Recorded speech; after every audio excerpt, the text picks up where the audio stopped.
तर hello guys, आजचा blog मी चालू केला आहे माझ्या कपडे धुवायच्या ठिकाणावरनं. कारण की मी सगळे बुटं धुवायला काढलेले आज. हे सगळे बुटं मी धुवायला काढले. मी बी हा नाही धुणार कारण की हा मी कमी वापरलेला आहे, रनिंगसाठी वापरतो. हे सगळे बुटं माझे घाण झालेले होते. आज मी कुठं जाऊन न जाता साफसफाईच्या कामाला लागलो आहे. घर पण मी साफ केलेलं आहे, सगळं काही मी साफ केलेलं आहे. मी त्या बुटांना घेऊन चाललो आहे गच्चीवरती. कारण की आमच्या इथे काही एवढं ऊन येत नाही, त्यामुळे गच्चीवरती जरा व्यवस्थित वाळतील ते. उद्यापर्यंत ठेवू. मी एवढे सारे बुटं धुतलेले आहे. मी एका कार्यक्रमाला आलो कारण की मला तिथे आज जेवायला पण भेटणार होतं, म्हणून मी पहिले तिथे उपस्थित राहिलो. स्टेजवरील लोकांचे दर्शन घेऊन मी जेवायची वाट बघत होतो. विनायकजींचा फोकस जेवणावरती. येस, कार्यक्रम तिकडे चालू आहे, विनायकजींचा फोकस इकडे, माझा पण फोकस जेवणावरती. आपलं काम काय आहे? भात वाढायचा. मी फटाफट भात वाढतोय सगळ्यांना.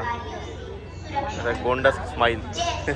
यांनी तर पुढाकार घेतलाय भात वाढायचा. अरे भात एवढा वाढलेला आहे, कुठं नाटक करताय. मी भात खाल्लाय आणि मी थोडा भात पण घेऊन चाललोय घरी, कारण की भात खूप उरलेला होता. मोस्ट सगळं काही कार्यक्रम संपलाय. मी तिकडं वाढायच्या व्यवस्थेमध्ये होतो. मी सगळं वाढलंय. वाढून मी माझं काम पूर्ण करून मी चाललोय माझ्या घरी. हा भात सगळ्यात बेस्ट लागतो. आम्ही त्या भातामध्ये थोडंसं रशी केली आहे.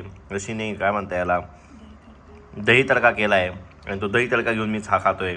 की विषय असा आहे, असा जो भांड्याचा भात असतो तो कधीच वेस्ट नसतो करायचा. तो नेहमी खाऊन टाकायचा असतो.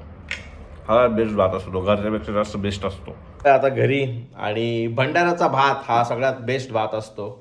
मी आज काहीच काम केलं नाही. मी आज गेलो होतो फक्त भंडाराला जेवायला, संमेलनाला जेवायला. मस्त बाहेर जेवलो आणि आता मी आलोय घरी. तुम्ही पण जेव्हा बाहेर घरी जेव्हा पण असा काही भंडारा असेल, तुम्ही पण कधी मिस नाही करायचा. मी कधीच मिस करायचं, तुम्ही पण मिस नाही करायचा आणि नेहमी भंडाराचंच जेवण करायचं. चला भेटूया उद्या नवीन ब्लॉगमध्ये. Okay, bye.